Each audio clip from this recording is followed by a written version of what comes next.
So guys ఈరోజు అశోక్ నగర్లో అలసిపోతే అమీర్పేట రండి. సో టాపిక్ అయితే ఇదే. దీని గురించి ఏంటి ఇన్ డీటెయిల్గా మనం మాట్లాడుకుందాము. సో అంటే ఇప్పుడు ఎవరైతే అశోక్ నగర్ కానీ ప్రపంచం కానీ ఎవరైతే సక్సెస్ అవుతారో వాళ్ళనే గుర్తిస్తుంది, వాళ్ళ గురించే మాట్లాడుకుంటుంది, వాళ్ళ గురించే అందరూ పొగుడుతూ మాట్లాడతారు. మరి సంవత్సరాల తరబడి కష్టపడి చివరి వరకు 1 మార్కులో పోయినా, అర మార్కులో పోయినా, లేకపోతే త్రుటిలో వాళ్ళు సర్వీస్ మిస్ అయినా, త్రుటిలో యూపీఎస్సీ రాకపోయినా, త్రుటిలో గ్రూప్ 1 రాకపోయినా, కొంచెంలో మిస్ అయ్యి గ్రూప్ 2 రాకపోయినా కానీ ప్రపంచం వాళ్ళని గుర్తించదు. సక్సెస్ అయిన వాళ్ళ నుంచే మాట్లాడుకుంటుంది. సక్సెస్ అయిన వాళ్ళే హీరోలు. జనరల్లీ నేనేమంటానంటే ఈ అందరూ సక్సెస్ అయిన యూపీఎస్సీ గ్రూప్ 1 ర్యాంకర్స్ గురించే మాట్లాడతారు, ఫెయిల్యూర్స్ గురించి కాదు. వీళ్ళు ఫెయిల్యూర్స్ కాదు, గవర్నమెంట్ జాబ్లో సక్సెస్ కాలేదు అంతే. గవర్నమెంట్ జాబ్ తెచ్చుకోవడంలో సక్సెస్ కాలేదు. It doesn't mean that. అంటే దాని ఉద్దేశం ఏంది? ఇక వాళ్ళు జీవితంలో ఫెయిల్యూర్స్ అని కాదు. చాలామంది కూడా అలాగే మాట్లాడుకుంటూ ఉంటారు. దాంట్లో కొంతమంది డిమోటివేట్ అవుతూ ఉంటారు. అయితే ఇక్కడ ఏంటి అంటే ఈ గవర్నమెంట్ జాబ్లో ఎవరైతే సక్సెస్ కాలేదో వాళ్ళందరూ కూడా సాఫ్ట్వేర్లో ఎలా సక్సెస్ అవ్వచ్చు, ఎలా ప్లాన్ చేసుకోవచ్చు, దాని గురించి ఈ వీడియోలో మనం మాట్లాడుకుందాము. సో అయితే ఇయర్ వైజ్గా అంటే ఎవరెవరు ఎట్లా ప్లాన్ చేసుకోవచ్చు అనేది మనం ఈ వీడియోలో మాట్లాడుకుందాము. ఏ కోర్సులు అప్రాక్సిమేట్లీ నేర్చుకోవచ్చు, అసలు ఎంతవరకు ఛాన్స్ ఉంది అనేది ఇయర్ వైజ్ మనం మాట్లాడుకుంటూ వెళ్దాము. యాక్చువల్లీ ఇక్కడ ఒక కేటగిరీ 1 అనుకోవచ్చు. వీళ్ళందరినీ ఫ్రెషర్గా కన్సిడర్ చేస్తారు. ఈ కేటగిరీ 1లో ఎవరెవరు వస్తారు అంటే 2025 పాస్డ్ అవుట్ వాళ్ళు, 2024 పాస్డ్ అవుట్ వాళ్ళు, 2023, 2022, 2021, 2020 వీళ్ళందరూ కూడా ఏంటి అంటే ఈ కేటగిరీ 1 అంటారు, లేకపోతే ఫ్రెషర్గా కన్సిడర్ చేయొచ్చు. సో ఎవరైతే ఈ పాస్డ్ అవుట్ ఇయర్ వాళ్ళు గవర్నమెంట్ జాబ్స్ కోసం ప్రయత్నం చేసి సక్సెస్ కాలేదో వాళ్ళందరూ కూడా కంపెనీస్ ఎలా ఉంటాయంటే ఫ్రెషర్గా కన్సిడర్ చేస్తాయి మోస్ట్లీ. సో డెఫినెట్లీ వీళ్ళందరూ కూడా ఫ్రెషర్స్ కంపెనీస్ యాక్సెప్ట్ చేస్తే వీళ్ళు ప్లాన్ చేసుకోవచ్చు. దీనిలో ఈ కేటగిరీ 1లో కూడా ఇంకా మనం హై ఫోకస్డ్గా వెళ్తే 2025 అంటే ఇంక ఇప్పుడే వస్తున్నారు వాళ్ళు ఎలాగో ఫ్రెషర్స్.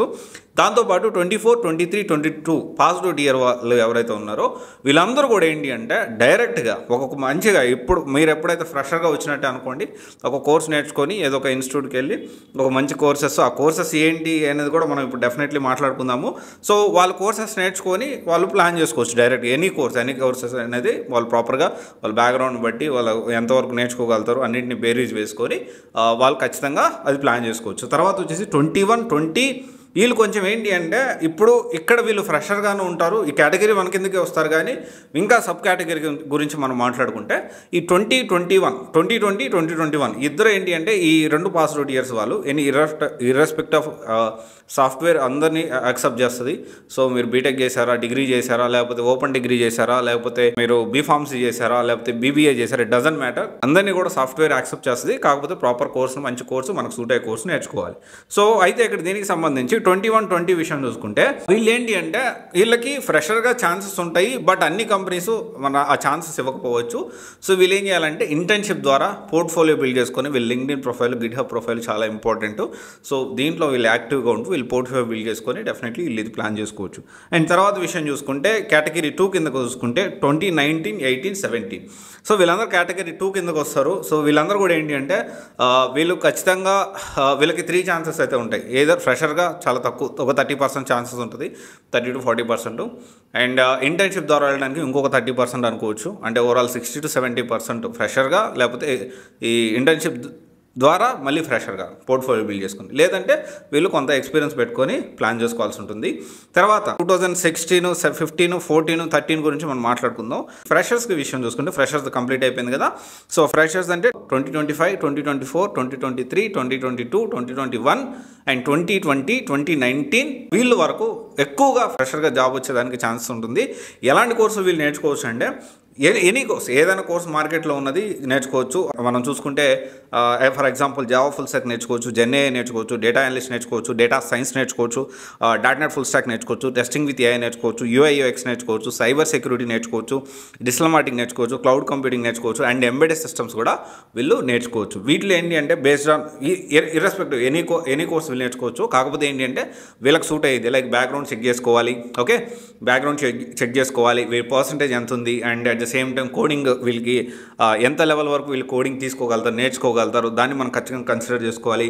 అండ్ మనం తీసుకునే కోర్సు ఏఐ బేస్డ్ ఇంటిగ్రేట్ అయ్యిందా లేదా అనేది మనం క్రాస్ వెరిఫై చేసుకోవాల్సిన అవసరం ఉంది. అండ్ దీంతోపాటు మన బ్యాక్గ్రౌండ్, కమ్యూనికేషను ఇవన్నీ బేరీజ్ వేసుకొని అన్నీ కూడా క్యాలిక్యులేట్ చేసుకొని ఒక మంచి కోర్స్ అనేది మీరు డెఫినెట్లీ ప్లాన్ చేసుకోవచ్చు.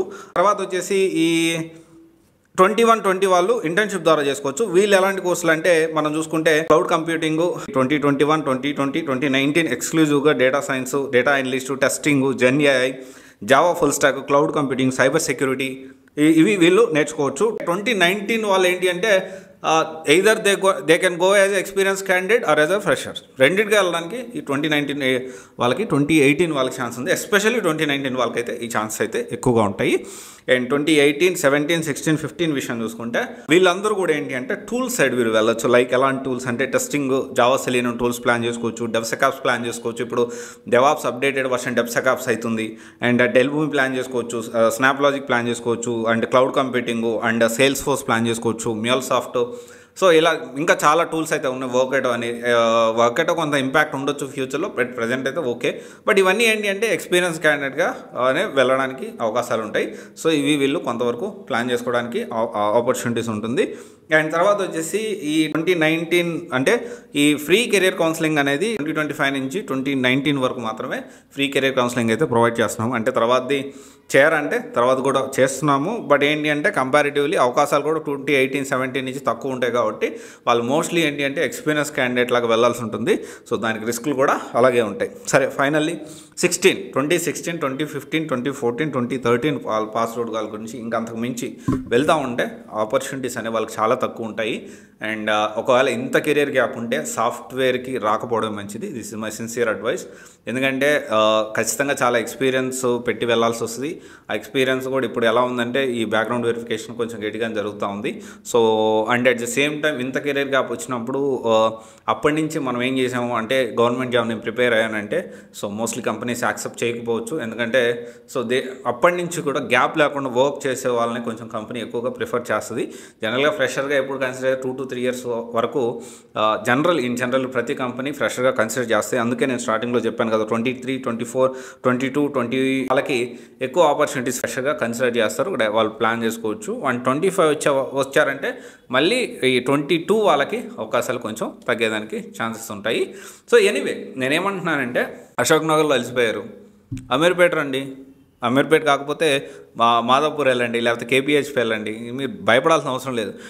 నేను ఒకటే చెప్తా ఉన్నా, ఈ అశోక్ నగర్లో అలసిపోయి కష్టపడి అశోక్ నగర్లో ఈ గవర్నమెంట్ జాబ్ సక్సెస్ కాని వాళ్ళు అందరూ కూడా గుర్తుపెట్టుకోండి, 200% మనకి ఇక్కడ ఏంటి అంటే అక్కడ సక్సెస్ కాలేదు. ఇట్ డజంట్ మీన్ దట్ మనం జాబ్ రాకుండా బతకలేము అనేది అయితే ఉండదు. Definitely very easy. ఒక చిన్న జాబ్ తెచ్చుకోవడం చాలా చిన్న విషయం. నేను ప్రతి అభ్యర్థికి ఈ గవర్నమెంట్ ఎగ్జామ్స్ ప్రిపేర్ అయ్యే వాళ్ళకి కానీ లేకపోతే నార్మల్గా సాఫ్ట్వేర్ జాబ్ కానీ వేరే ఉద్యోగాలు కానీ నన్ను కలిసిన ప్రతి ఒక్కరికి నేను ఒకటే చెప్తూ ఉంటా, జాబ్ తెచ్చుకోవడం చాలా ఈజీ, డబ్బులు సంపాదించడం చాలా చాలా ఈజీ. అండ్ దానికి తగ్గ proper hard work, proper planning తోటి ఒక ఆత్మస్థైర్యంతో మనం ముందుకు కదలాలి. అది చాలా ఇంపార్టెంట్. చాలామంది దీన్ని కూడా చాలా ఈజీ అనగానే ఈజీగా రేపు వచ్చేస్తే ఎల్లుండి వచ్చేస్తా అంటారు. ప్రతి దానికి తగ్గ డెడికేషన్ ఉంటుంది. అండ్ కష్టం అయితే కాదు. మనం కష్టపడితే ఏది కష్టం కాదు. ఆ కష్టాన్ని మనం ఇష్టంగా మార్చుకొని ఖచ్చితంగా ఇక్కడ ఒకటే కాన్సెప్ట్ ఏంటి అంటే బతకలేకుండా అయితే పోము. ఫస్ట్ పాయింట్ అందరూ కూడా గుర్తుపెట్టుకోండి, బతకలేకుండా అయితే పోము. గవర్నమెంట్ జాబ్ రాలేదా, ఓకే, దాంట్లో సక్సెస్ కాలేదు, మనం ఇంకొక దాంట్లో సక్సెస్ అవుతాం. సో ఇది మనం అర్థం చేసుకోవాలి. ఓకే, దీన్ని బట్టి ఆలోచన చేయండి, ప్రాపర్గా ప్లాన్ చేసుకోండి. సో అశోక్ నగర్లో అలసిపోయాను, ఇంకా నేను నా వల్ల కాదు అనుకునే వాళ్ళు మళ్ళీ రీగైన్ చేసుకొని మళ్ళీ మీరు డెఫినెట్లీ మళ్ళీ సక్సెస్ అవ్వడానికి చాలా ఛాన్సెస్ ఉంటాయి. ఈ గవర్నమెంట్ జాబ్ ప్రిపేర్ అయ్యే దాంట్లో ఒక 10% మీరు కష్టపడినా కానీ చాలా ఈజీ అయిపోతుంది. ఎనీవే ఒకసారి ఆలోచించండి. Thank you. This is Raj signing off. All the best.